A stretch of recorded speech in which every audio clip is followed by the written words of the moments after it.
Et oui, les plantes ressentent la douleur.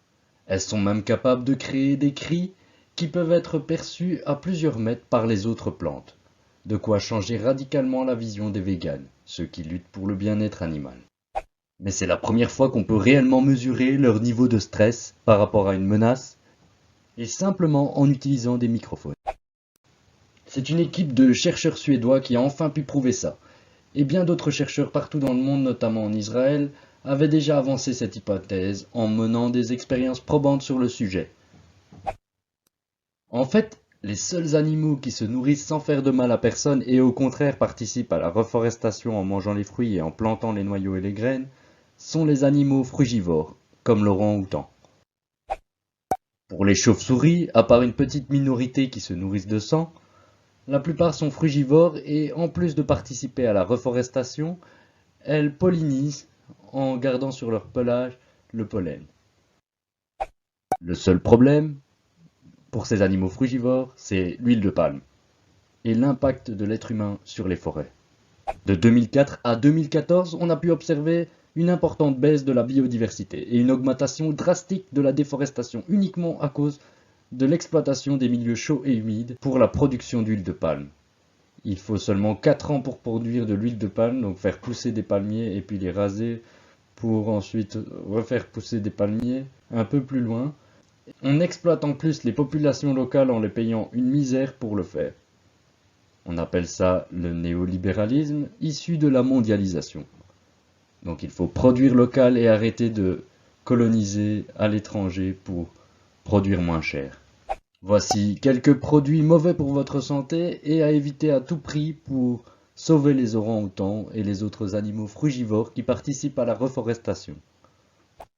Malheureusement, cette découverte va simplement permettre d'avoir un meilleur rendement dans le secteur agricole. On veut déjà l'utiliser pour améliorer le rendement en répondant mieux aux besoins des plantes qui nous servent. Malheureusement, on va certainement détruire la biodiversité et surexploiter encore pour l'intérêt de l'homme, sans se préoccuper une seconde de l'intérêt général de la vie. Et le saviez-vous, notre ancêtre Pierrot, il y a 13 millions d'années, était frugivore.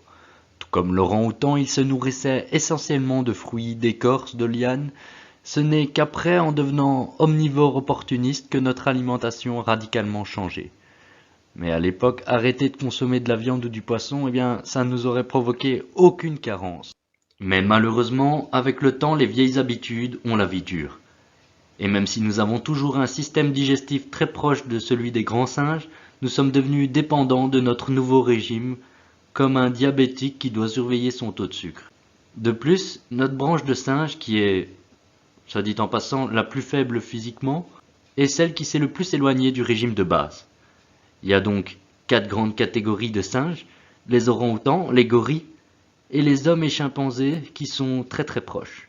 Depuis Lucas, notre ancêtre unicellulaire commun à toutes les espèces, l'alimentation n'a cessé de changer, d'évoluer, et certaines espèces, par exemple, peuvent se nourrir comme la limace Elysie uniquement des rayons du soleil. La pollution, le néolibéralisme, la souffrance des plantes, en fait, nous devons nous rappeler que nous venons d'un seul et unique organisme, Lucas. Un être unicellulaire dont on a retrouvé les enzymes et le système de polyphosphate, les bactéries, les archées, les eucaryotes, nos plus anciens cousins, viennent tous de là.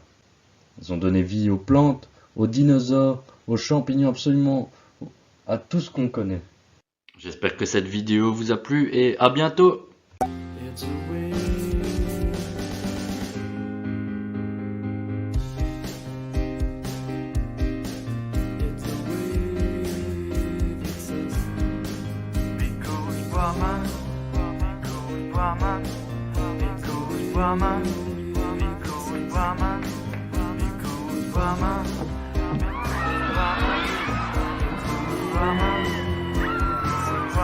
Remain in your seat, my baby. We are not children here. We are scientists.